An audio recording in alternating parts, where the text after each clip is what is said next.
Olá, sejam bem-vindos ao seu canal Rede Previdência. Se você ainda não é inscrito, inscreva-se, ative o sininho, compartilhe e curta. São mais de 800 vídeos à sua disposição. Como nós fazemos quinzenalmente, hoje é o dia do nosso programa Ao Vivo Doutor. E vamos tratar de um tema especialíssimo, por muitos entendidos como um remédio extremo. Só que esse remédio está sendo ativado ultimamente muito, muito mesmo. E para isso nós vamos contar hoje com dois profissionais de altíssima qualidade, que são os doutores Alexandro Farinelli e o doutor André Vasconcelos. E com a presença ilustre da nossa queridíssima doutora Helena Laranjeira. Bom, existe por aqui uma figura popular que toda vez que se fala no programa Ao Vivo Doutor, ele acompanha e traz os problemas aqui para os senhores que vão participar resolver. Então, na sua linguagem cordelística, ele está dizendo o seguinte: seu doutor André I. Farinelli, por caridade, me dê ciência. Como posso desenrolar meu benefício da Previdência? Ah, pois, já faz tantos anos que já perdi a paciência. A conversa que os senhores vão aprumar é para mim a solução? Me digam se estou certo, pois vou procurar minha razão. E se esse bendito mandado, os cabra se vergarão. A família me arrochando, para o meu benefício ajeitar. Mas o que eu posso fazer se os homens não querem trabalhar? Será que esse tarde mandado vai tudo melhorar?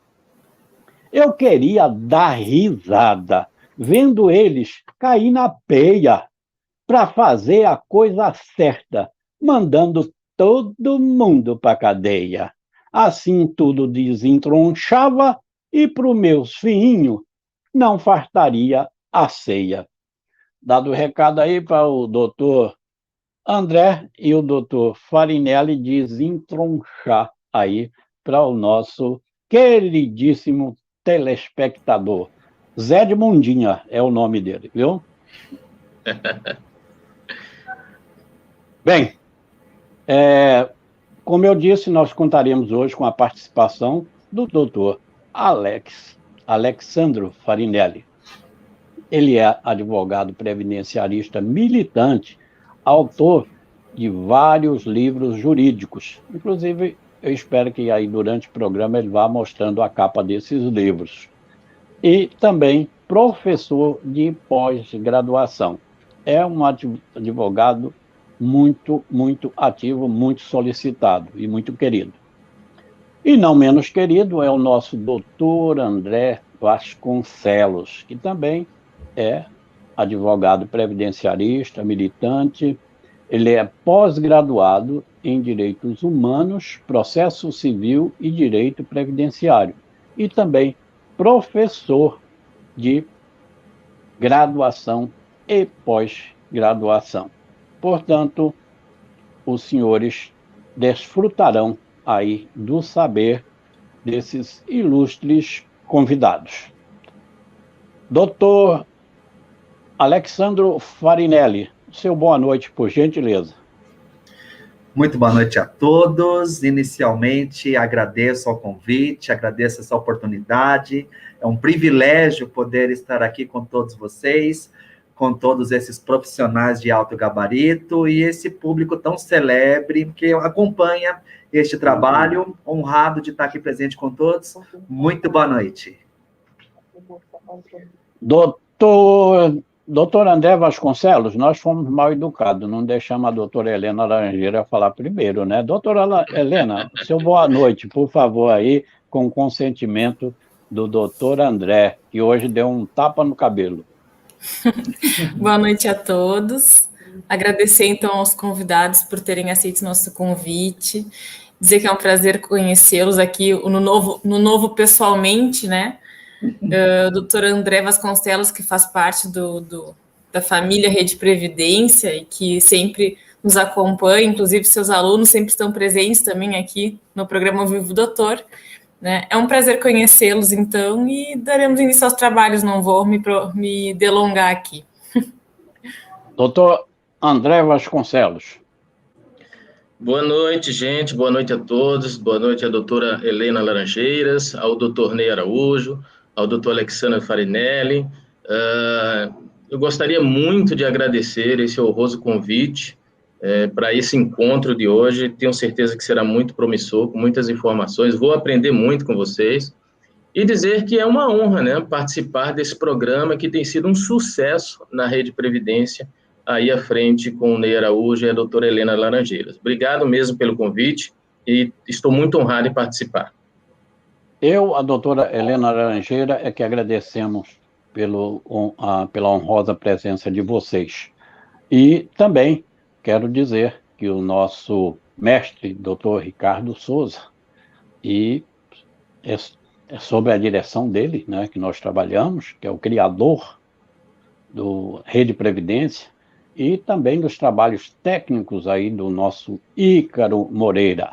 Então, para eles também o nosso boa noite. Mas vamos trabalhar, porque temos muitas perguntas aqui e vamos atender o máximo que puder aos nossos telespectadores. Vamos procurar ser bem objetivo nas respostas e com 2 professores isso é tranquilo, não é? Então podemos aí desfrutar, os senhores telespectadores poderão desfrutar em resolver diversas questões. Vamos começar, como se diz, pelo começo, com o doutor Alexandre Farinelli. Doutor Alessandro, o que é o mandado de segurança? O mandado de segurança, ele é uma ordem constitucional, ele é uma ordem mandamental, onde ela visa suprir ilegalidades praticadas, eventualmente, no meu caso em específico, pelo próprio INSS. Ele só é utilizado, em tese, como último recurso. Porque se eu não estiver diante de uma ilegalidade, eu não vou me utilizar do mandado de segurança.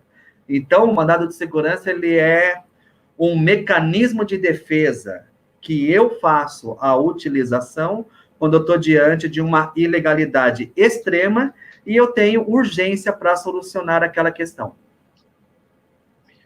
Muito bem. Doutor André Vasconcelos, e quais são os requisitos de admissibilidade, não é? E prazo de impetração do mandado de segurança?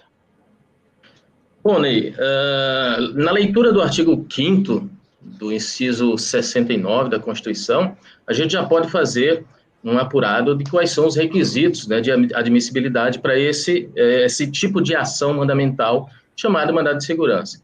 E lá nós vamos encontrar diversos requisitos, né? Primeiro, tratar-se de direito líquido e certo, né? E direito líquido e certo é aquele cujos fatos são passíveis de comprovação documental, imediata, inequívoca, ou seja, que dispensam qualquer tipo de dilação probatória, né? Também tratar-se de direito não amparado por habeas corpus ou por habeas data, né? Porque o mandado de segurança ele tem natureza residual. Logo, ele não alcança a proteção à liberdade de locomoção, que é própria do habeas corpus, ou o direito de obtenção ou de retificação de informações, que é próprio do habeas data. Também tratar-se de ilegalidade ou abuso de poder, ou seja, uma ilegalidade é, na verdade, a desconformidade da ação ou omissão do agente público em relação à lei. Ele age de forma contrária à lei, né? O abuso de poder, ele vai ocorrer quando a autoridade age com uma finalidade diversa daquela que a lei prevê. Ou seja, ele age com desvio de poder, com excesso de poder, com desvio de finalidade, enfim. Ele pratica, de certa forma, um abuso, vai além das suas atribuições. E tratar-se, obviamente, de ação ou omissão emanada por uma autoridade pública ou por um agente de pessoa jurídica, mesmo que privada, mas que na função das atribuições públicas. Então, basicamente, seriam esses os requisitos de admissibilidade do mandado de segurança.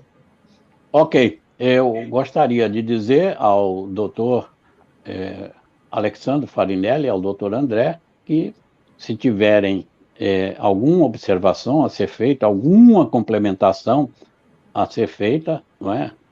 Podem ficar à vontade.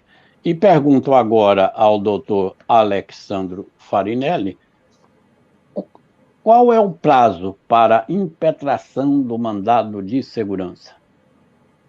Segundo a lei 12.016, o prazo é de 120 dias, a partir do momento que eu tenho da ciência da ilegalidade. Entretanto, quando eu estou tratando de assuntos previdenciários, recentemente, o nosso Supremo Tribunal Federal, ele acabou fechando um acordo com a Procuradoria Federal e mais alguns integrantes, inclusive acordo esse que a própria OAB não foi convidada para opinar e dizer se concordava com aquilo. E um ponto que eu sempre digo nas minhas aulas é que quando eu iniciei os meus estudos de direito, lá no finalzinho da década de 90, eu sempre estudei que uma lei ela era alterada, revogada ou abrogada por uma outra lei.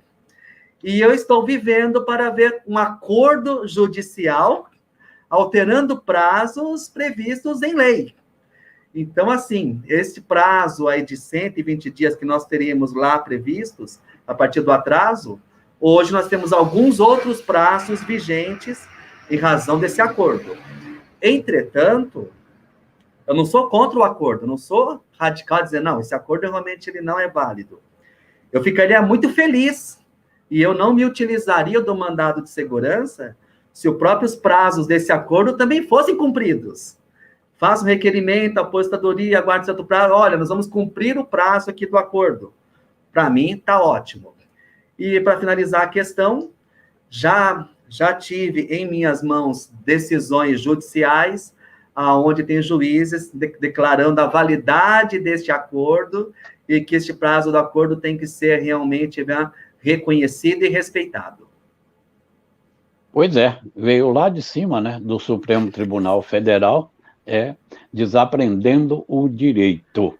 Podemos fazer uma live sobre esse tema, não é? Como desaprender o direito, onde buscar a fonte para desaprender o direito. Doutor André Vasconcelos, como identificar a autoridade coatora, não é? E também firmar o juízo competente?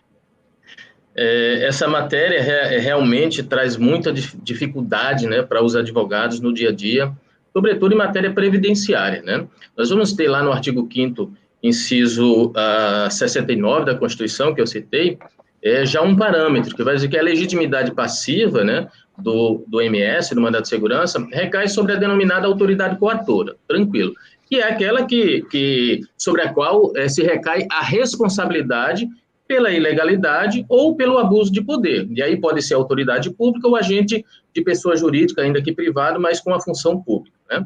O artigo 6º, parágrafo 3º da lei do mandado de segurança, a lei 14.016, vai dizer que se considera autoridade coatora aquele que tenha praticado o ato impugnado ou do qual emane a ordem para a prática. Então, ou ele pratica ou ele dá ordem para praticar. Atualmente, Ney, em matéria previdenciária, né, devido à descentralização que a gente está vivendo hoje, na apreciação dos pedidos administrativos pelo INSS, você hoje protocola um pedido numa cidade X, mas quem vai analisar é um servidor em outro local, em outro estado, em outra cidade. Então, devido a essa descentralização, isso trouxe, né, gerou até uma certa dificuldade dos advogados em identificar essa autoridade coatora com precisão, né?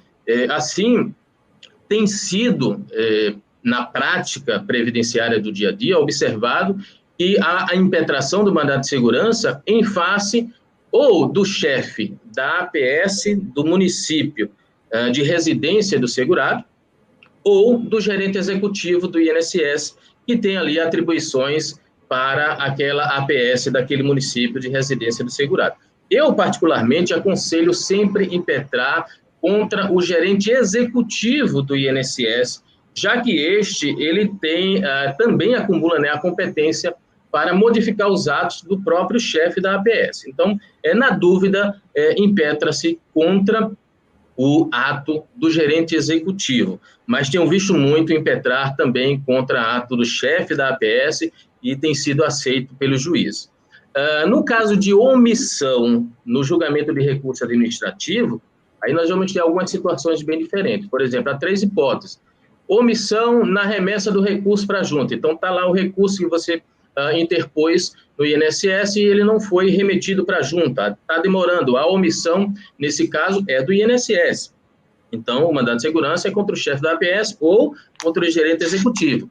Nesse caso, preferencialmente contra o gerente executivo. É uma visão pessoal minha. Eu só impetro contra o gerente executivo e até hoje nunca tive problema. Segundo, omissão no cumprimento de diligência determinada pela junta de recurso ou pelo conselho, aliás, pela Câmara de Julgamento. Então, a Câmara de Julgamento ou a junta de recurso determina o INSS que cumpra determinada diligência e o INSS se omite.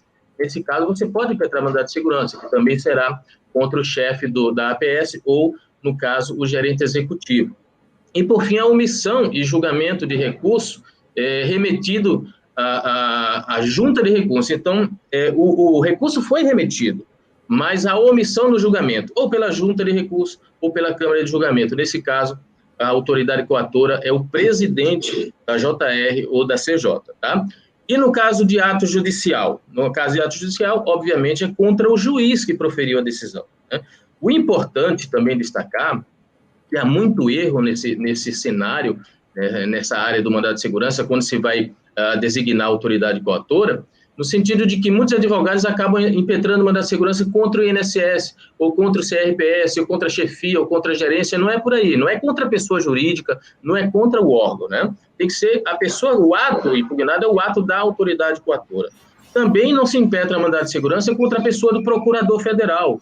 Já tenho visto isso também, é um erro, né? O procurador federal, embora seja o representante judicial da autarquia, mas não é ele a autoridade coatora. Okay? E o que é que acontece se impetra-se com erro na designação dessa autoridade coatora? Pode ter 2 caminhos, né? Tem um que eu entendo mais certo, outro que eu entendo errado. Muitos juízes extinguem-se em julgamento do mérito. E nesse caso eu não concordo. Eu acho que deveria abrir prazo para emendar, né? E aí o impetrante poder fazer essa correção, né? Então você pode ter, via de regra, a extinção sem julgamento do mérito, ou em alguns casos, há juízes que, prudentemente, em nome da economia processual, determina a emenda nos termos do artigo 317 e 321 do CPC. Ok? Ok. Doutora Helena Laranjeira, vamos trabalhar? Vamos sim. Trabalhar? Vamos. Bom, a dúvida que eu tenho aqui é com relação aos benefícios por incapacidade. Em função do trabalho do Covid, a pandemia trouxe muito atraso no resultado das perícias, né? Antigamente, era comum o segurado fazer a perícia e a partir das 21 horas da noite daquele dia, seria disponível o resultado da perícia. Isso não está mais acontecendo. Doutora Helena, se me permite, por gentileza, faça a pergunta já direcionando para um dos 2 convidados, para um deles, por favor. Tá bem, direcionando no começo já. Doutor André Vasconcelos, então. Ok. Bom, isso não tem mais ocorrido, né? O resultado não tem sido no dia e muitas vezes não nos próximos dias também. Ainda que se faça aquele pedido, né, eu não me lembro agora o nome do pedido. Acervo pós-perícia? Acerto pós-perícia, perfeito, obrigada. Aqui também dá um prazo de 5 dias, mas o prazo também é superado, né? Então, eu gostaria de saber, doutor, o que a gente faz, qual o prazo que a gente tem que esperar para entrar com mandado de segurança? É viável entrar com mandado de segurança? Como é que está sendo a recepção disso no judiciário? Olha, vê só, com relação ao que o próprio doutor Alexandro Farinelli falou, o INSS agora tem novos prazos para decidir, né, conforme o acordo que foi feito no STF, que, diga-se de passagem, eu também discordo, achei um absurdo. No caso de perícia, né, o prazo é de 45 dias, que ficou definido no acordo. Perícia e avaliação só passados 45 dias, você já pode aí impetrar o mandado de segurança, né, sustentando exatamente a omissão no dever do INSS de realizar a perícia. Então, você impetra o mandado de segurança, como é ato do INSS, no caso, na Justiça Federal, ou seja, na vara comum, não é no juizado, tá? Mas cabe sim o mandado de segurança a partir, depois de extrapolar esse prazo dos 45 dias, cumprindo aí o acordo do STF, né, entre Ministério Público, INSS e STF, e firmaram que ficou exatamente em 45 dias para a perícia médica. Passado isso aí, impetração do mandado de segurança é cabível, com certeza. Por ato homicídio.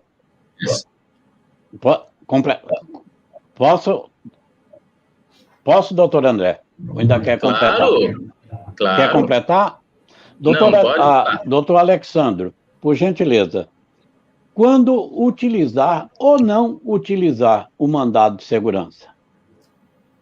Como bem disse já no início, né? Doutor André, ele delimitou exatamente quando utilizar o mandado de segurança e quando não utilizar. A utilização ideal do mandado de segurança, e até hoje a doutrina e a jurisprudência ainda não chegou ainda a uma definição completa, dizendo, olha, quando você tem direito líquido e certo, ou quando você está debaixo de um abuso de autoridade.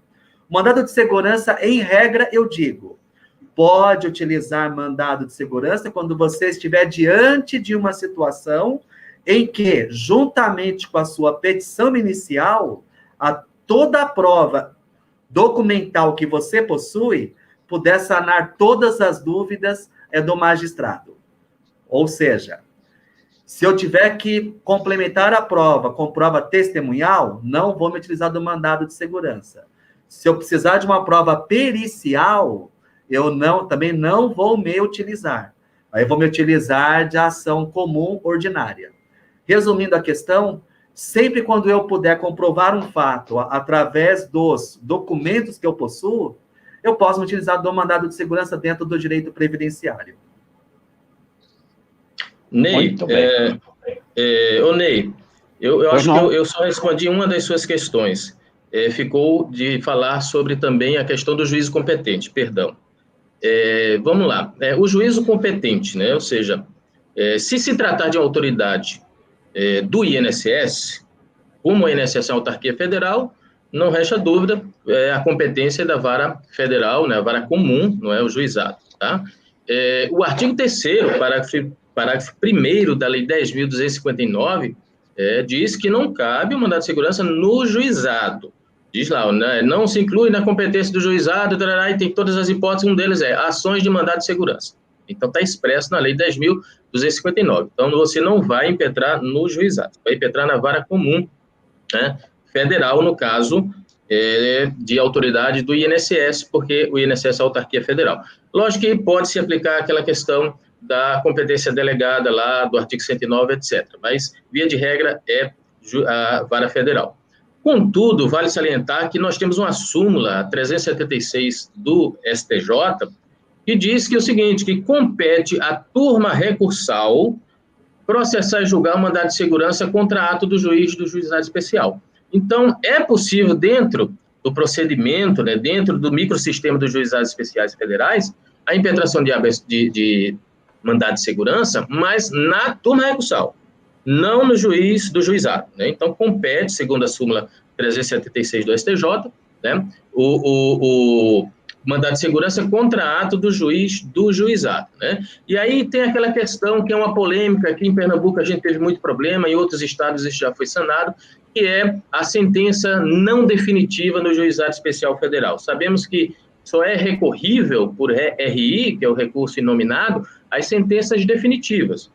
Aquelas que não são definitivas, como, por exemplo, aquela que extingue o processo sem julgamento do mérito, sem apreciação do mérito, aqui nós temos muito problema com isso, né? Caberia mandado de segurança para isso? Ora, a regra diz que, quando não houver possibilidade de recurso, né, em ato judicial, artigo 5º da Lei 10.259, aliás, da Lei 14.016, né, diz que é possível você recorrer contra ato judicial que não cabe recurso. É o caso específico aqui, né? Cabe, então, no meu entender, o mandado de segurança quando houver a sentença extintiva sem julgamento do mérito nos juizados especiais federais, né? Porque o artigo 5º da Lei 10.259 afirma que apenas as definitivas, no caso, as não definitivas não estariam amparadas, mas eu entendo que é o caso, sim, e digo mais, não só eu que entendo assim, muitas turmas recursais em vários estados já incluíram nos seus regimentos internos essa possibilidade.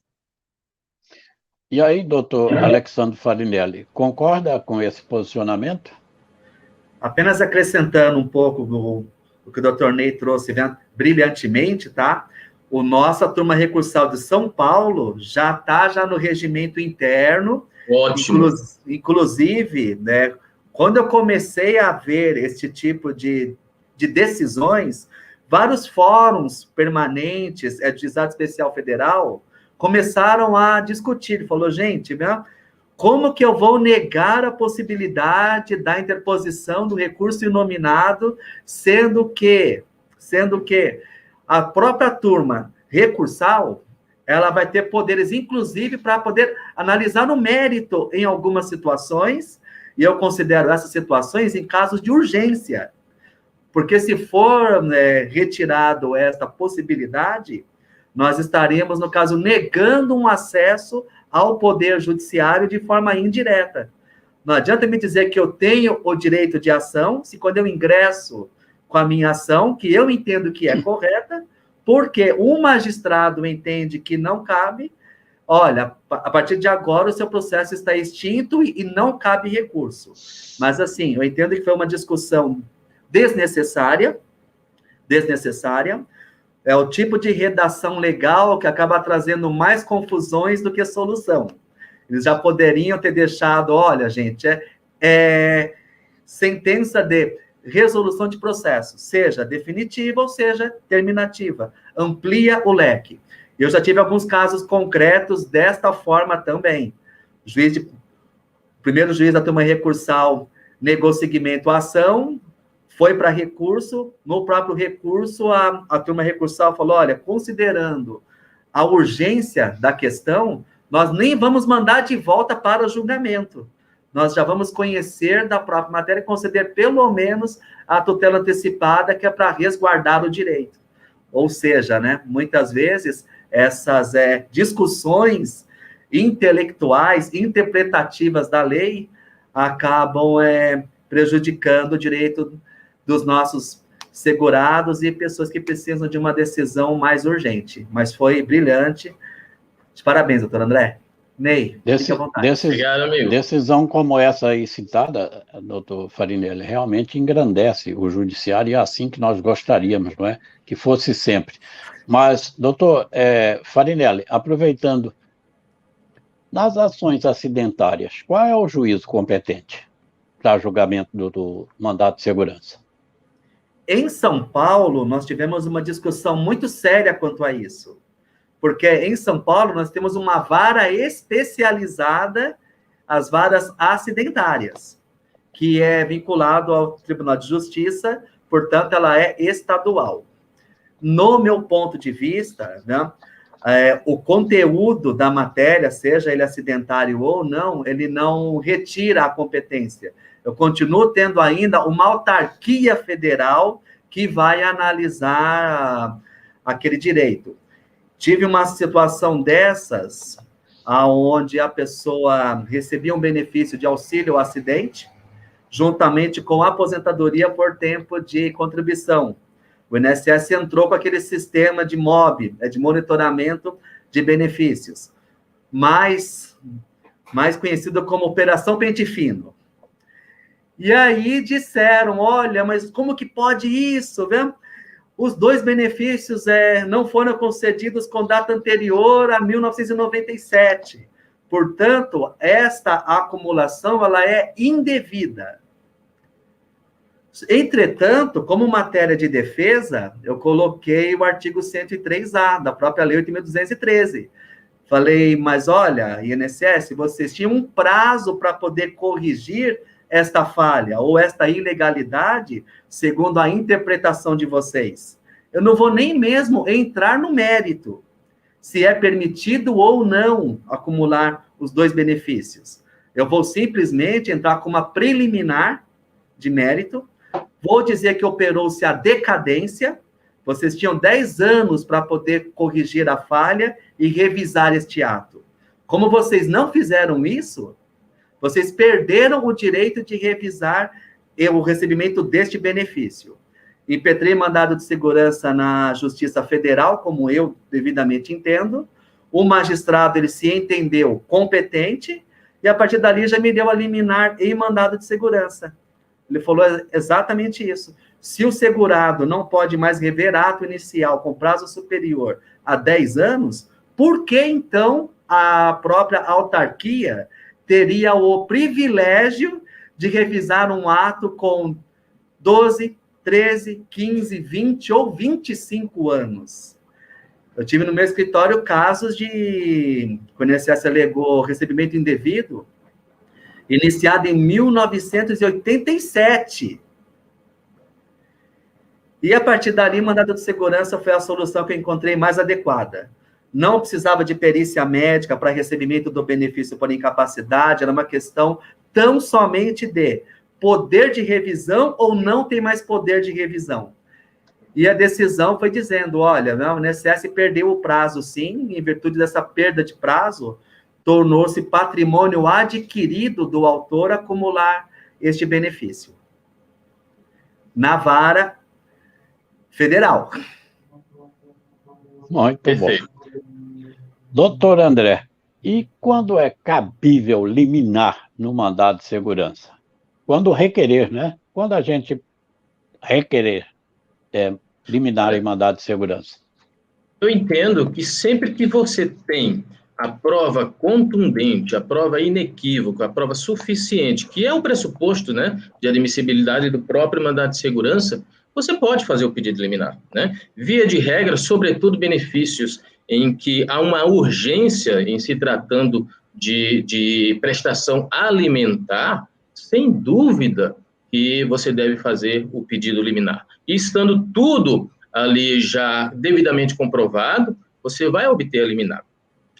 Questão também em que, quando as provas estão no poder de outra pessoa, estão no poder de uma autoridade pública, ou estão no poder de uma repartição pública, que é aquela hipótese em que você pode pedir que o juiz determine a apresentação, a requisição, né, dessa prova que não está no seu poder, isso, de certa forma, vai refletir no deferimento ou não da liminar no momento mais urgente, ou seja, no momento que seja ali, de certa forma, já no início da ação, né, do mandado de segurança. Então, o que é que eu aconselho? Que nessas situações, embora haja a possibilidade de se requerer, né, a requisição do documento, que você não está com ele, mas se for possível, isso é uma dica prática dos advogados, né? Só se não for possível mesmo, mas se for possível, tente obter essa documentação você mesmo. Por quê? Porque isso vai atrapalhar, com certeza, no momento do deferimento da liminar. Então, se você já apresenta com tudo, o juiz já tem todas as condições de deferir a liminar. Se você não apresenta e requisita que o juiz faça, dentro da hipótese legal, né, requisita que o juiz realmente determine a apresentação do documento que está em poder de terceiros, ou de uma repartição de uma autoridade pública, isso vai, de certa forma, atrasar a apreciação da liminar. Isso é uma dica prática mesmo, né? Ok? Ok. Doutora Helena Laranjeira, vamos trabalhar para passar o frio? Tentar, né? Porque aqui está bem frio mesmo. A questão do prazo, nós falamos aqui do acordo, né? Mas havia antes um prazo de 180 dias que foi recomendação. Essa pergunta é para quem, doutora Helena?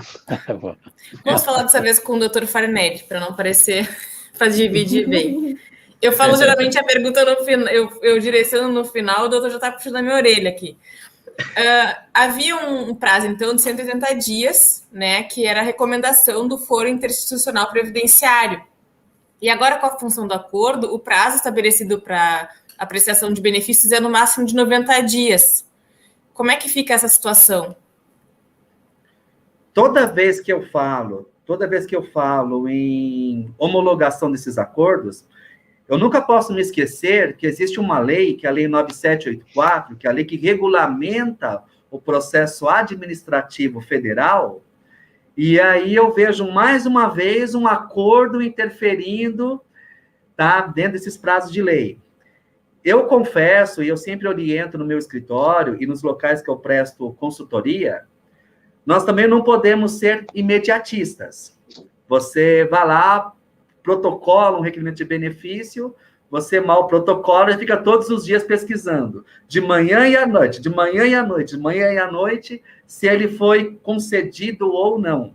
Eu considero um prazo razoável dentro da estrutura dessa linha digital que nós temos hoje, os 90 dias. Mas eu já tive situações onde colegas impetraram mandado de segurança com prazo superior, até mesmo de 120 dias, e o magistrado disse, olha, mas você não observou, você não acompanha as notícias, o INSS está com muito serviço, está tudo atrasado, nós temos que agir debaixo de uma razoabilidade. O advogado também tem que agir debaixo deste lema. Então, dentro dessa linha, eu considero que o acordo do STF está com prazo razoável. Se ele fosse plenamente cumprido, eu deixaria de lado esses 180 dias, e até porque, para algumas situações mais complexas, uma concessão de uma aposentadoria, por exemplo, com período especial, a gente sabe que ela tem um regramento mais complexo. Eu ingresso com documentação completa, o primeiro analista do INSS, ele põe a mão naquele processo, quando ele verifica os PPPs, ele fala, bom, a minha competência institucional se esgota por aqui.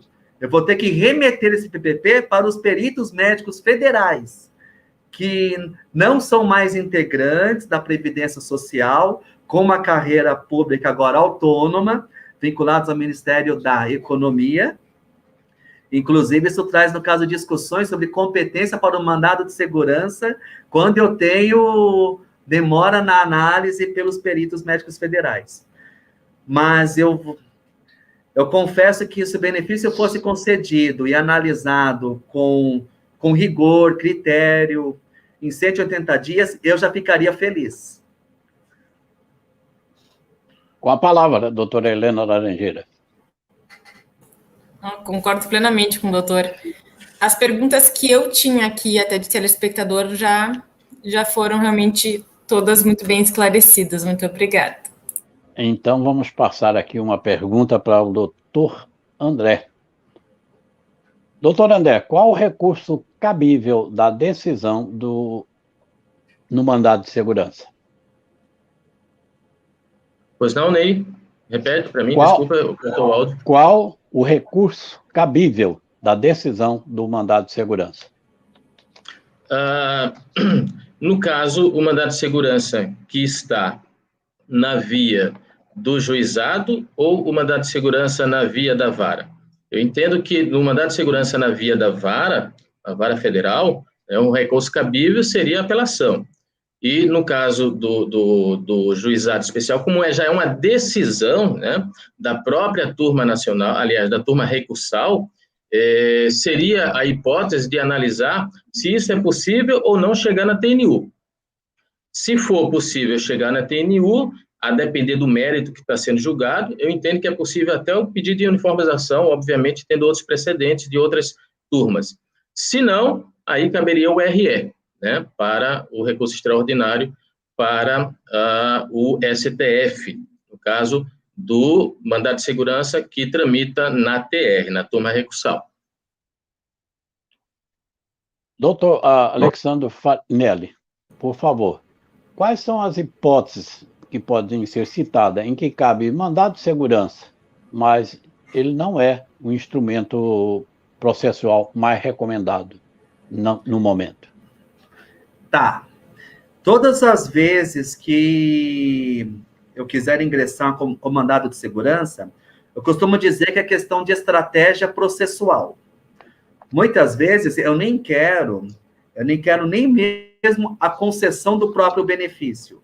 Muitas vezes eu quero apenas uma questão de celeridade.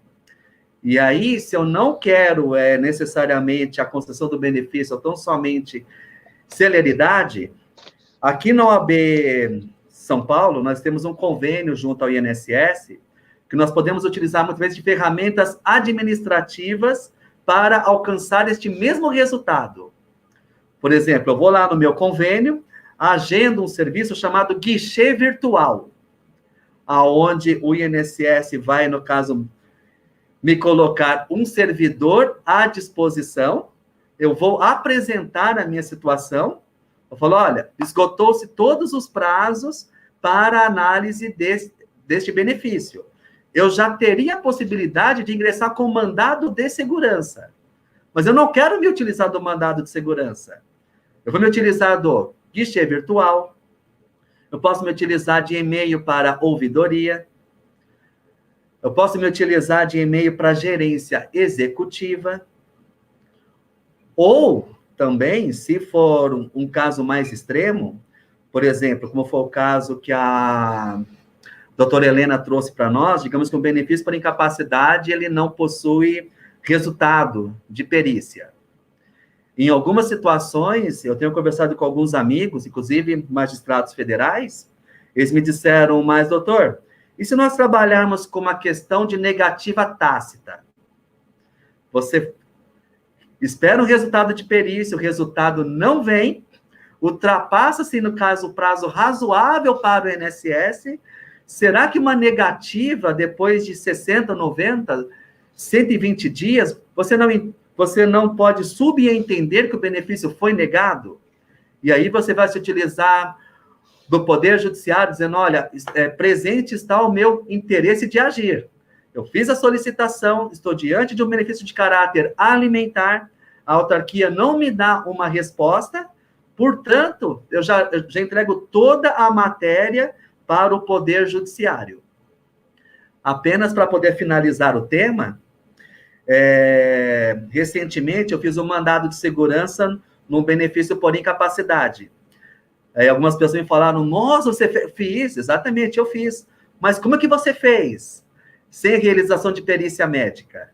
O segurado, ele havia realizado perícia médica, a perícia médica tinha sido positiva para ele, só que o benefício foi negado sob o argumento de ausência de qualidade de segurado.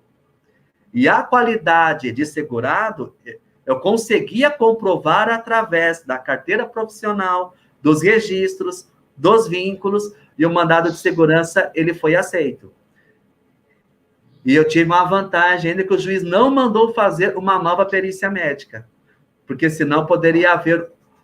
Perícia médica é uma caixinha de surpresa, né? Eu poderia colocar meu cliente para fazer uma perícia médica e o perito federal dizer, olha, muito embora o médico perito federal disse que existia incapacidade, segundo a hierarquia dos médicos peritos, eu estou acima dele porque eu sou de confiança do próprio juízo. E eu digo que não tem incapacidade. Então, mandado de segurança tem que ser usado estrategicamente em inúmeras situações, mas também, se não for necessário impetrá-lo, como trouxe o doutor André, eu não impetro, eu utilizo de outras ferramentas. Vontade, Ney. Isso aí.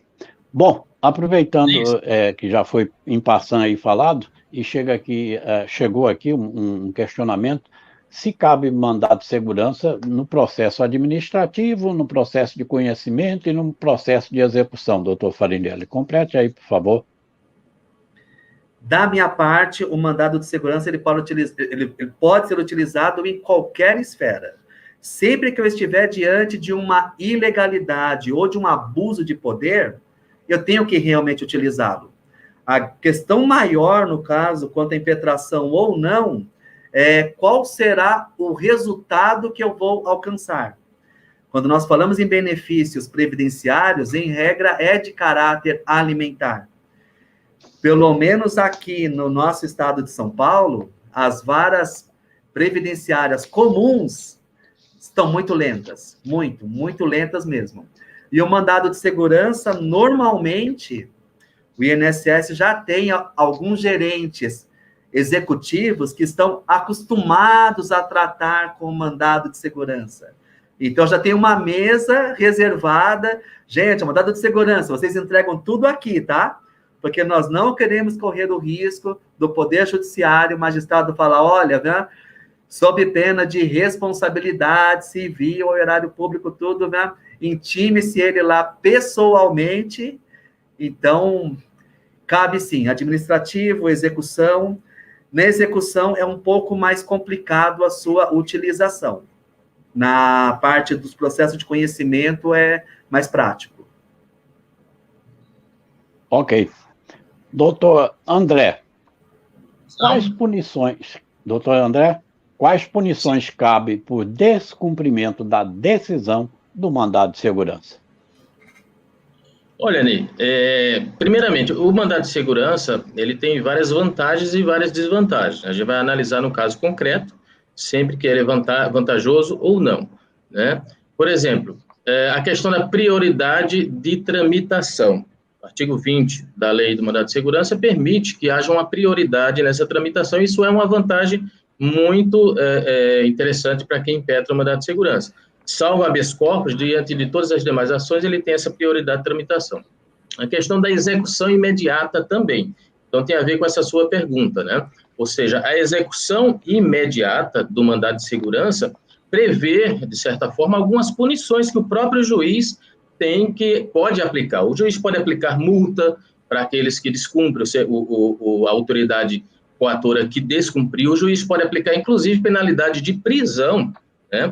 A caso que o juiz, se não for cumprida a ordem mandamental, pode ser objeto também da prisão da autoridade pública, né? Mas, via de regra, os juízes não chegam a tanto, né? De certa forma, a aplicação de multa é algo mais comum nos descumprimentos de mandado de segurança e geralmente resolve a quase totalidade dos casos.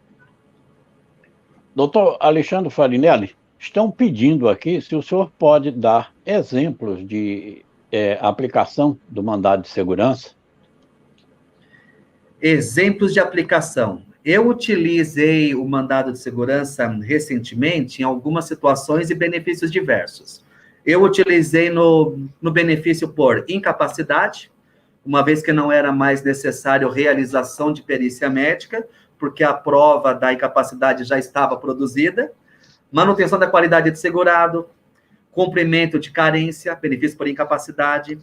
Utilizei recentemente mandado de segurança para manutenção de recebimento de benefício previdenciário também. O INSS havia mandado, olha, está aqui a notificação, seu benefício vai ser cessado. Eu utilizei mandado de segurança, como já matéria de mérito a decadência. Eu tive um mandado de segurança que, eventualmente, me deixou muito feliz. Eu fiquei muito feliz com o resultado, porque quando a gente trabalha para os amigos, parece que as situações ficam mais complexas.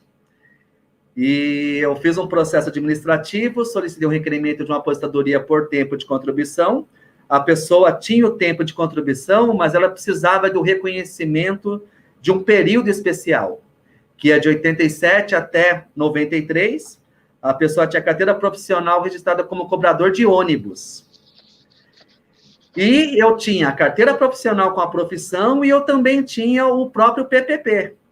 No processo administrativo, o INSS me negou o reconhecimento do período especial. Como eu precisava de algo muito urgente, eu não me utilizei da ação comum ordinária, que iria demorar demais, abrir prazo, defesa, manifestação. Em algumas situações ainda ia chegar na questão da sentença não ser de execução imediata. Me utilizei do mandado de segurança. Solicitei nele reabertura de tarefa do processo administrativo, uma vez que eu estava diante de uma ilegalidade, não análise do período especial. Solicitei dentro dele também reconhecimento da atividade especial por enquadramento profissional, tão somente com a carteira profissional acostada, e ainda solicitei concessão imediata do próprio benefício. Tudo isso na esfera administrativa.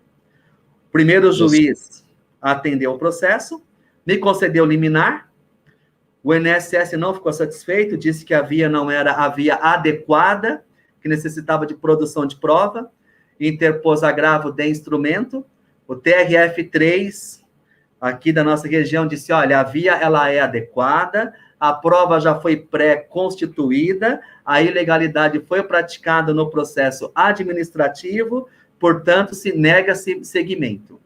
E o processo teve um trâmite de apenas 7 meses, da ação judicial, agravo de instrumento, TRF, sentença, execução, implantação do benefício e pagamento já dos atrasados na esfera administrativa, sem expedição de RPV ou de precatório.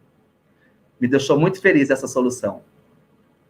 E não poderia ser diferente, não é verdade? São soluções mágicas.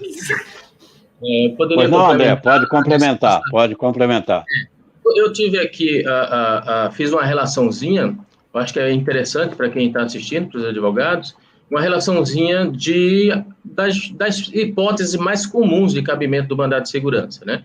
Então, cabe mandado de segurança em caso de omissão do INSS em dar acesso ao processo administrativo previdenciário, cabe mandado de segurança em caso de violação às garantias constitucionais do processo, devido processo legal, contraditório, ampla defesa, etc.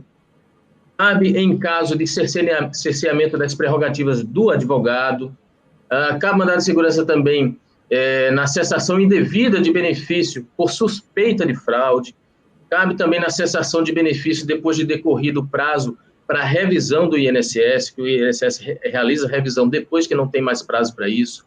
Cabe o mandado de segurança em caso de teses revisionais, em que há os fatos devidamente comprovados por documentos, também é possível mandado de segurança nesse caso. Também cabe por omissão do INSS ao não proferir a decisão administrativa no prazo estipulado, como a gente viu no acordo do STF. Também cabe da omissão do CRPS ao retardar julgamento de recurso administrativo, da omissão do INSS ao não implantar benefício que já foi deferido judicialmente ou mesmo em sede de recurso administrativo já transitado e julgado.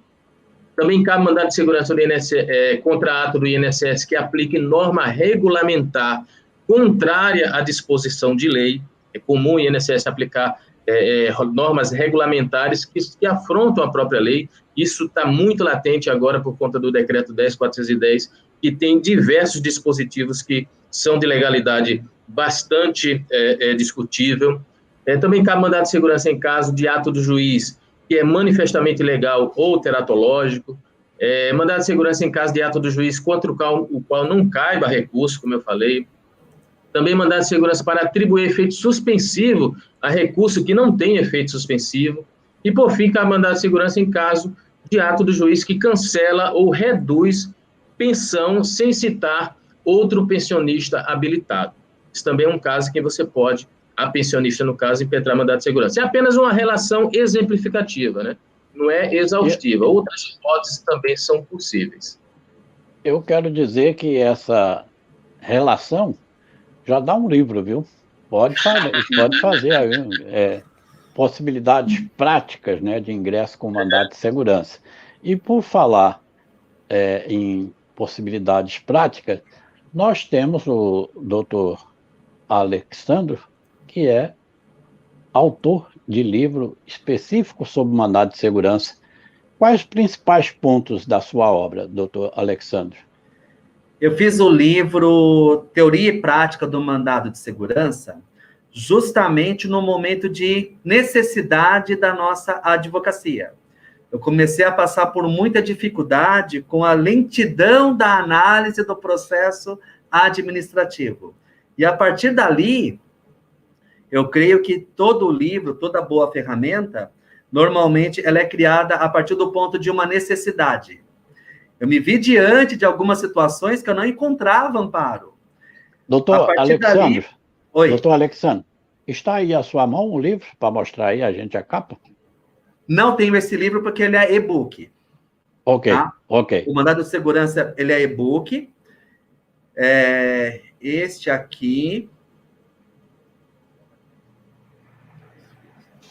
ele é um e-book, tá? Mandado de segurança, ele é e-book. Deixa eu tentar centralizar aqui.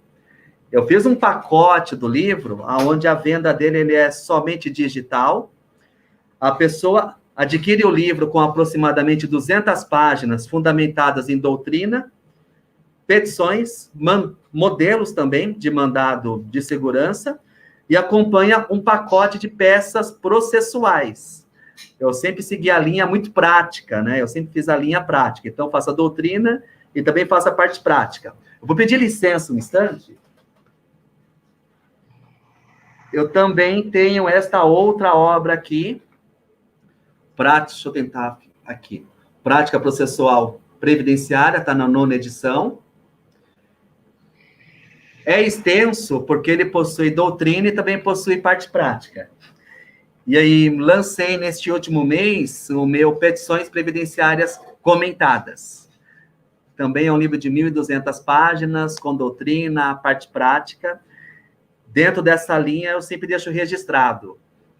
Por mais que nós tenhamos a prática, é impossível exercer uma boa prática se não tiver, pelo menos, uma boa base de teoria. Então, quando eu falo em mandado de segurança, eu preciso saber, pelo menos, quando ele é cabível e uma boa estratégia processual. Porque, em algumas situações, eu não quero levar o tema para a análise do Poder Judiciário. Eu prefiro ficar com a análise do próprio INSS, porque o judiciário ele tem afetado muitos temas. Em alguns momentos, ele tem uma jurisprudência desfavorável para o segurado, e hoje, nos últimos tempos, o SEGPS está mais sólido em termos de jurisprudência. Eu utilizo o mandado de segurança bastante para reabertura de tarefa, justamente para que o Poder Judiciário não vá palpitar no meu processo. Bom, esses dias ouvi um relato de como você procura um ambiente propício, né, para que você possa se concentrar e elaborar essas obras. Eu lhe confesso que eu estranhei muito, porque comigo não funcionaria de forma nenhuma. Pode dizer para a gente, pode revelar essa intimidade? Revelo, sim. Eu sempre tive o hábito de estudar com som alto. Eu ouço música para estudar, eu ouço música para escrever, e muitas vezes eu ainda escrevo no ritmo da música. Quanto mais complexo o tema, mais um rock eu coloco, mais um tema pesado eu coloco. Eu estive estudando com alguns amigos, né, coaching, neurocientistas, essa linha, e eles dizem que quando a gente utiliza muito o lado direito do cérebro, o esquerdo fica sonolento, fica quase sem uso. E eu acredito que essa parte da música, ele deixa a minha parte sonolenta acordada. Excelente, excelente. Doutora Helena Laranjeira, se tiver mais alguma colocação, fique à vontade, se não, pode fazer aí as suas despedidas. Não, agora já tirei todas as dúvidas, né? Até as dúvidas que eu não tinha foram tiradas aqui hoje. Passou o frio? Passou o frio, porque o ar-condicionado está ligado nos 26 graus para aquecer o ambiente, porque aqui está em torno de, eu acredito que abaixo de 8 graus hoje. Então, agradecer, né, os colegas, doutores e professores, né, André Vasconcelos e Alexandre Farinelli, e dizer que aprendi muito aqui hoje, que foi foram exposições muito importantes. Eu nunca havia ouvido falar em tantas possibilidades de mandado de segurança, porque a gente geralmente tem mais conhecimento das questões mais óbvias, né? E fica aqui meu obrigado pelo aprendizado de hoje. Uma boa noite. Boa noite. Doutor André Vasconcelos. Eu gostaria apenas de agradecer, Ney, mais uma vez ao convite, né? Dizer que aprendi muito hoje com o professor Alexandre Farinelli, e um agradecimento também especial à doutora Helena Laranjeira. Eu estou realmente muito honrado em ter participado desse programa. Muito obrigado e boa noite para todos vocês. Nós é que agradecemos. Doutor Alexandro. Doutor Ney, eu agradeço imensamente pelo convite, pela oportunidade. Como eu havia conversado com o doutor no privado, desde a época, né, de uma gestão do Instituto dos Advogados Previdenciários, IAPE, aqui de São Paulo, quando o doutor já havia sido, né, nomeado presidente lá do estado, lá do Nordeste, região, o nome do doutor sempre era muito comentado pela Luciana Farias, pela doutora Thais, por todos, e eu, meu Deus, quando eu terei a oportunidade de poder conhecê-lo? Então, para mim, é um privilégio imenso. A oportunidade chegou, mesmo que à distância, mas, assim, né, desde já eu deixo registrado que é um privilégio poder estar aqui presente. Gratidão pela lembrança quanto ao meu nome. O doutor André ali me fez refletir bastante sobre alguns temas. Eu confesso que eu vou ter que atualizar a minha obra ali, porque cada vez que a gente estuda, a gente reflete e encontra novos assuntos. Eu creio que eu finalizei a primeira edição desse livro Mandado de Segurança, já entreguei a segunda, e eu creio que a terceira edição vai ser impressa. Eu já combinei com a editora que vai ser impressa. E, desde já, honrado estar presente, gratidão a todos. Doutora Helena, Deus abençoe grandemente. Doutor André, gratidão pela oportunidade. Foi muito bom ter a sua presença, nós nos sentimos muito honrados, e lhe dizer que se prepare, porque haverá novas convocações. Não podemos deixar de trazer esse talento para, como foi uma noite de hoje, né? Essa troca de informações, essa troca de experiência, esse é o objetivo do canal Rede Previdência, ou seja, divulgar conhecimento, fazer esse entrelaçamento para que haja riqueza para todos e para atender os anseios daqueles nossos telespectadores. Portanto, em nome da Rede Previdência, em meu nome, em nome da doutora Helena Laranjeira, nós agradecemos as suas presenças, doutores André e doutor Alexandre, e agradecemos mais ainda vocês, telespectadores, que estiveram conosco. O nosso próximo Rede Previdência será no dia 14 de julho, e nós vamos estar falando sobre as peculiaridades do contribuinte individual, com também Alexandro, né, mais conhecido como Jedi, e com a doutora Rosete Soares. Então, será uma boa oportunidade para reencontrá-los, não é? E para trocar novas experiências. Agradecendo ao nosso mestre Ricardo Souza e ao nosso comandante técnico Ícaro Moreira, agradeço a todos e até a próxima, se Deus quiser. Até mais. Até a próxima.